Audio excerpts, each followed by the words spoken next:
It's a very touching story. It also shows the love of Allah subhanahu wa ta'ala, the power of Allah subhanahu wa ta'ala. Never ever underestimate the power of Allah.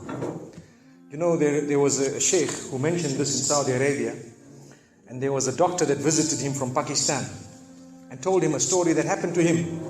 So he says, what happened to me? He says, the doctor who's speaking is a top neurologist, one of the top doctors in Pakistan, or, you know, a very, very good doctor, very hard to meet.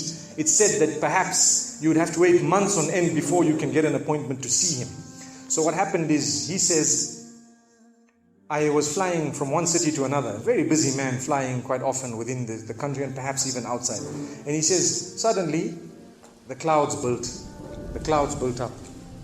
Huge clouds, and the lightning started striking, and it started pouring, and there was lots of turbulence, and one of the engines was struck and it was damaged. So we had to land. And so what happened is, the landing was at a nearby little airport or a little strip and so on. And when they landed there, it was a remote area. How are you going to repair this aircraft? A few people who were on it, it was a small plane, they were, quite surprised because they landed it in such a remote place. No one's there to repair it. They would have to wait, definitely. So the doctor asks the captain or the pilot that, you know what, how long are you going to be? He says, no, we're going to be quite long. Well, I need to get to that area. Look, he says, it's just a 3-hour drive by vehicle. So why don't you just go by road?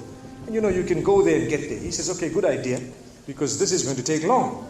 So he decides to go on one of the tri-shows, you know, in Pakistan, one of the areas, wherever it was, and he jumped in. And as they started progressing, the clouds built again.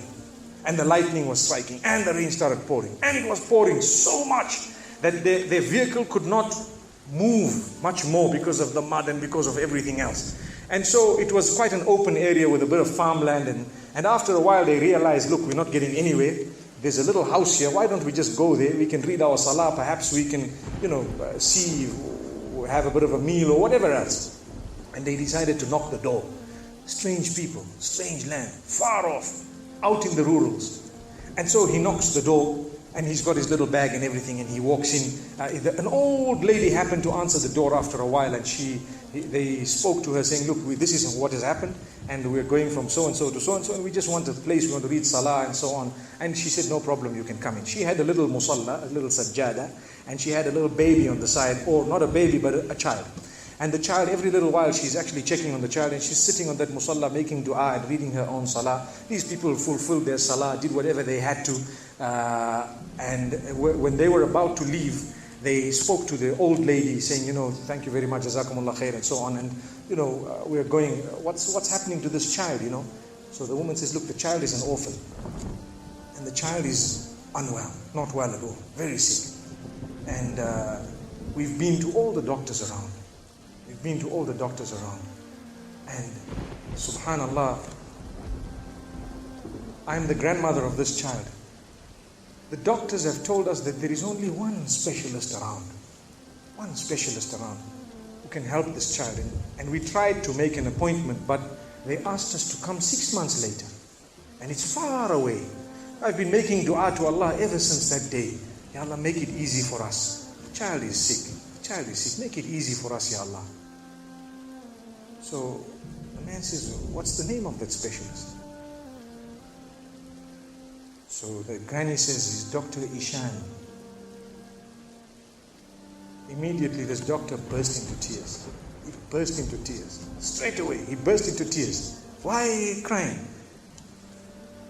Your dua has just been accepted. For your dua, the thunder came, the lightning came, the engine struck, we came down, we came on the road, the rain came again and stopped us and so on. And do you know what? The rain only stopped after the question was asked. Now it happened. And now the woman starts crying. Subhanallah. And the doctor himself is telling the story, saying, that was me. It happened to me, he says. And he says, I learned that Allah's armies are beyond limits. Allah uses whatever He wants to get what He wants done. So, where in the wildest of the dreams of this person would they have felt or believed that the top man, whom it is semi-impossible to see without big appointments, would actually be driven all the way to the door, knock the door, come in here, read some salah, and they would have to serve the child here. Amazing. Wallahi, it brings tears to the eyes. But the reason I share it with you, every one of us has needs for Allah subhanahu wa ta'ala. Just keep calling. Just have yaqeen. Have conviction.